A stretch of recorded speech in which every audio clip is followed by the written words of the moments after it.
সড়কে দুর্ঘটনা রোধ ও মৃত্যুর ঝুঁকি কমাতে খুলনায় নির্মাণ করা হয়েছিল দুটি ফুটওভার ব্রিজ, কিন্তু এসব ব্রিজ ব্যবহারে আগ্রহী নেই পথচারীদের। খুলনা বিশ্ববিদ্যালয়ের সামনে থেকে আরো জানাচ্ছেন খুলনা বিভাগীয় প্রতিনিধি মোহাম্মদ অসীম।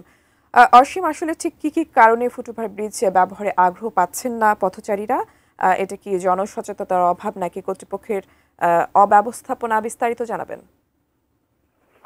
টুম্পা, দেখুন 2024 সালে খুলনায় কিন্তু খুলনাবাসীর দাবির পরে দুটি ফুটওভার ব্রিজ নির্মাণ করা হয়। একটি খুলনা বিশ্ববিদ্যালয়ের সামনে, অর্থাৎ আমি এখন যেখানে আছি এটি, এবং আরেকটি ফুটওভার ব্রিজ নির্মাণ করা হয় খুলনার দৌলতপুর এলাকার বিএল কলেজের সামনে। তবে এই ফুটওভার ব্রিজ দুটি এখন পর্যন্ত আসলে সাধারণ যে মানুষ রয়েছে তাদের ব্যবহার করতে দেখিনি। সে কারণে সাধারণ মানুষ এবং যারা সচেতন মহল রয়েছে তারা কিন্তু বলছেন যে আসলে এই যে সড়ক বিভাগে দুটি ফুটওভার ব্রিজ করছে, এই দুটি ফুটওভার ব্রিজ কিন্তু অপরিকল্পিতভাবে নির্মাণ করা হয়েছে, যার ফলে কিন্তু সাধারণ যে মানুষ রয়েছেন তারা এটি ব্যবহার করছে না। তবে সড়ক বিভাগ বলছেন যে তারা কিন্তু তাদের যে পরিকল্পনা মাফিক সেটি ব্যবহার সে মাফিক কিন্তু নির্মাণ করা হয়েছে।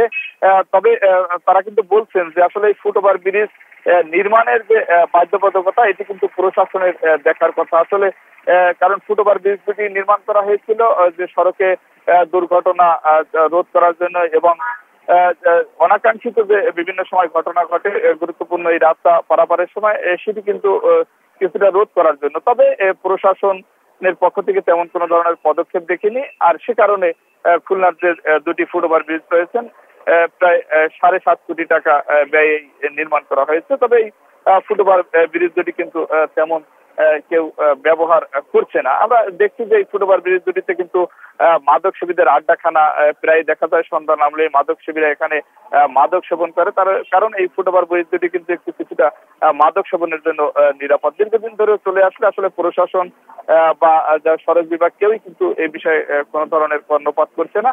সে কারণে আসলে বলা চলে যে ফুটওভার ব্রিজ দুটি যে 7.5 কোটি টাকা ব্যয়ে নির্মাণ করা হয়েছে, এই 7.5 কোটি টাকা কিন্তু সরকারের গচ্ছা গেছে, এই কথা কিন্তু আমরা বলতেই পারি। আমার কাছে সব মিলিয়ে টুম্পা এই ছিল খুলনা বিশ্ববিদ্যালয়ের সামনে থেকে খুলনা যে ফুটওভার ব্রিজ রয়েছেন তার সর্বশেষ।